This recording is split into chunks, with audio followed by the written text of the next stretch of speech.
Ridwan Kamil ini, Kang Emil, ini nasibnya mungkin seperti pepatah, sudah jatuh tertimpa tangga. Dulu berjaya, sekarang nestapa. Gimana enggak? Setelah kalah di pemilihan gubernur Jakarta dalam 1 putaran, belum lama ini rumahnya didatangi sama petugas KPK. Digeledah loh sama petugas KPK. Ini terkait sama kasus korupsi iklan Bank BJB yang konon merugikan keuangan perusahaan sampai 200-an miliar rupiah. Wokeh tenan loh. Rupanya ada dugaan kalau dana taktis yang dikumpulkan sama direksi Bank Plat Merah Jawa Barat ini juga mengalir ke Kang Emil. Ini dugaan loh. Ini dugaan. Tapi yang jelas kasus ini pastinya membuat Kang Emil pusing 7 keliling. Sampai-sampai dia menghilang dari peredaran.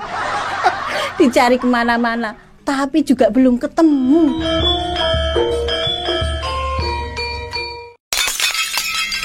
Nah, ini juga masih di Jawa Barat. Dan ini juga bisa bikin Kang Emil semakin pusing 17 keliling.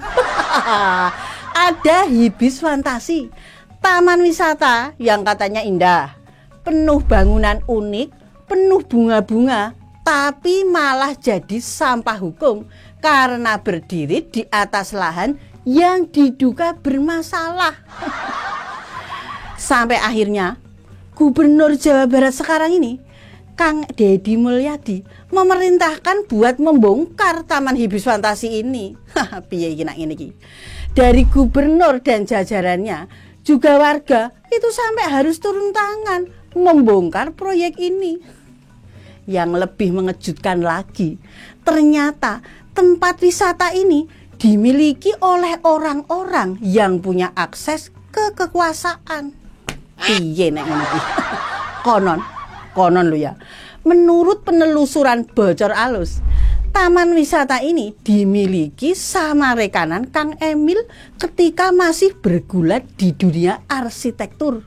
Ada dugaan konflik kepentingan waktu pemerintah Provinsi Jawa Barat di era Kang Emil memberikan izin proyek ini, padahal merusak lingkungan.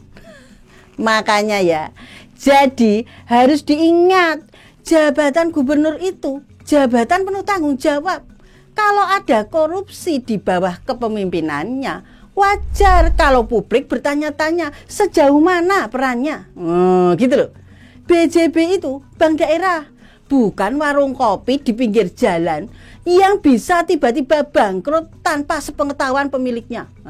Korupsinya besar, ratusan miliar, duit rakyat melayang. Dan soal Hibis Fantasi, pertanyaannya sederhana. Bagaimana proyek sebesar itu bisa berjalan mulus sampai akhirnya dibongkar paksa? Dadi pitakonan tuh nak ini. Jangan-jangan ini memang budaya, bikin proyek dulu, baru urusan legalitas belakangan. Kalau aman, ya jalan terus. Kalau ketahuan, ya tinggal pura-pura terkejut dan mencari kambing hitam. Jangan. Ya seolah-olah ya tidak ada pejabat yang tahu gitu loh. Padahal proyek sebesar ini ya tidak mungkin berdiri tanpa restu atau minimal pembiaran dari pihak berwenang. Mungkin. Pertanyaannya, siapa yang paling diuntungkan? Masyarakat? Ya jelas tidak. Mereka hanya kebagian melihat proyek besar runtuh karena ketahuan tidak berizin. Jangan. Coba tanya emak-emak di pasar. Mereka pasti tahu harga cabai hari ini naik atau turun. Tanya emak-emak di rumah. Mereka tahu betul siapa yang suka ngabisin air galon paling cepat. Tapi ketika berbicara soal kasus besar seperti ini loh, kenapa ya malah terasa banyak hal yang ditutup-tutupi. Tidak bisa dipungkiri, kasus BJB dan Hibis Fantasi ini menunjukkan betapa lemahnya pengawasan atau betapa pintarnya orang-orang dalam bermain peran gitu loh. Kalau ada yang korupsi lalu bosnya tidak terkena dampak, berarti ada yang tidak beres toh. Toh. Jangan-jangan ini cuma permainan ala sinetron. Ada yang berperan sebagai korban, ada yang jadi pahlawan kesiangan, dan ada yang diam 1000 bahasa karena terlalu banyak yang harus dijelaskan. Lebih ironis lagi, ketika rakyat biasa salah sedikit aja langsung kena tilang, denda, bahkan kurungan. Tapi kalau pejabat menghilang dari sorotan media, berkelit dengan dalih prosedur hukum, lalu kembali dengan citra bersih seakan tidak terjadi apa-apa. Sampai kapan harus menelan kebohongan ini? Kita sampai kapan rakyat harus menelan kebohongan ini?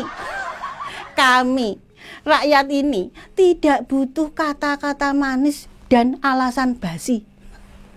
Kami ingin kepastian.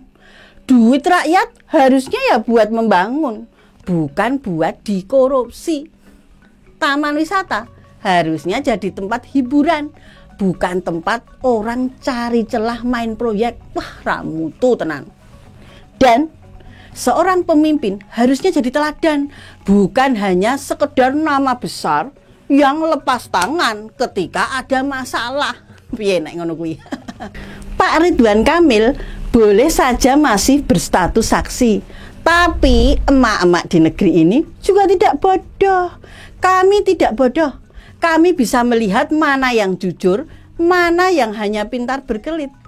Kami bisa membedakan loh, mana pemimpin sejati dan mana pemimpin yang hanya pintar pencitraan. Nah, banyak pejabat selalu meminta rakyat bersabar, berdoa, dan percaya pada sistem hukum yang ada. Tapi siapa yang bisa percaya kalau kasus demi kasus besar selalu berakhir dengan drama yang sama? Pejabat tinggi jarang tersentuh. Yang jadi korban hanya orang-orang di bawah alias rakyat kecil. Keadilan seperti barang mewah yang hanya bisa diakses oleh manusia yang punya kuasa. Rakyat itu bukan sapi perah yang bisa dibodohi terus-menerus loh.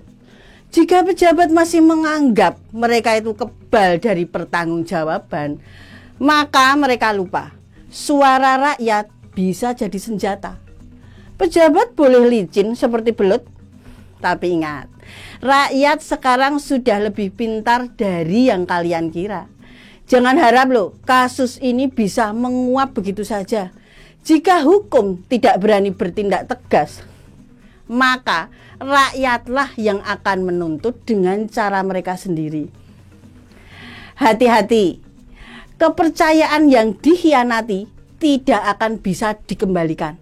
Dan saat rakyat sudah muak, tidak ada pencitraan yang bisa menyelamatkan kalian.